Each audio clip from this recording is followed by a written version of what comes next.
single member of our party, I can't say that I demand Greater Tipraland. I can't say this one. But আমরা চাই এক ত্রিপুরা শ্রেষ্ঠ ত্রিপুরা। আমি ধন্যবাদ জানাই আপনারা ইলেকশন জিতেছিলেন গ্রেটার ত্রিপুরাল্যান্ড নিয়ে, কাজে আপনারা বলবেন, কিন্তু আমাদের ক্লিয়ার কনসেপ্ট যে আমরা ভারত মায়ের জন্য, এক ভারত শ্রেষ্ঠ ভারতের জন্য আমরা কাজ করি। কাজে আপনারা জানেন হয়তো গ্রেটার ত্রিপুরাল্যান্ড জীবনে সম্ভব না, তারপরে আপনারা বলবেন অবশ্যই অসুবিধা নেই, তাতে আপনার রাজনৈতিক বিষয়।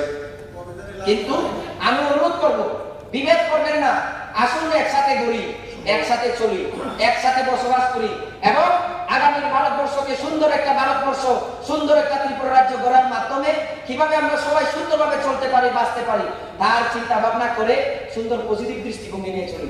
কিন্তু আমাদের মানুষদেরকে বিভ্রান্ত করে নয়, ভুল পথ দেখিয়ে নয়, সুন্দর রাস্তা দেখান এবং যে সমস্ত অসুবিধাগুলো চলছে সেই সমস্ত অসুবিধাগুলো, সমস্যাগুলো কিভাবে সমাধান করা যায় তার চেষ্টা চালিয়ে যাই আমরা সবাই মিলে, এই চেষ্টাতে আসুন। আর সবচেয়ে দুর্ভাগ্য বিষয়, আজকে যে সমস্ত যার কন্ট্রোল করছি, যে সমস্ত রাজনৈতিক দলের গ্রেটার ত্রিপুরাল্যান্ড দাবি যারা করেন, ওনাদেরকে সাথে নিয়ে আমাদের বিরুদ্ধে লেগে যান, হাস্যকর বিষয়, দুর্ভাগ্যের বিষয়।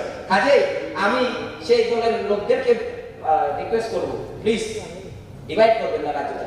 ছোট্ট রাজ্য আমরা, ছোট্ট রাজ্যটাকে আরেকটা রাজ্য করা এটা অসম্ভব ব্যাপার, এটা জীবনে হবেও না। কাজে এরপরেও আপনারা যদি রাজনৈতিক ফায়দা লুটার জন্য এই সমস্ত বিষয়গুলো তুলেন, এই সমস্ত বিষয়গুলো যদি করেন, তাহলে কিন্তু রাজ্যবাসীর মঙ্গল হবে না। আমি দীর্ঘায়িত করব না স্যার।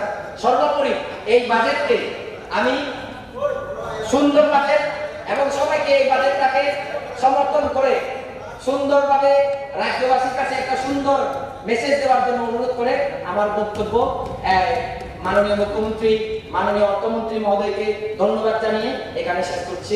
নমস্কার, থ্যাংক ইউ।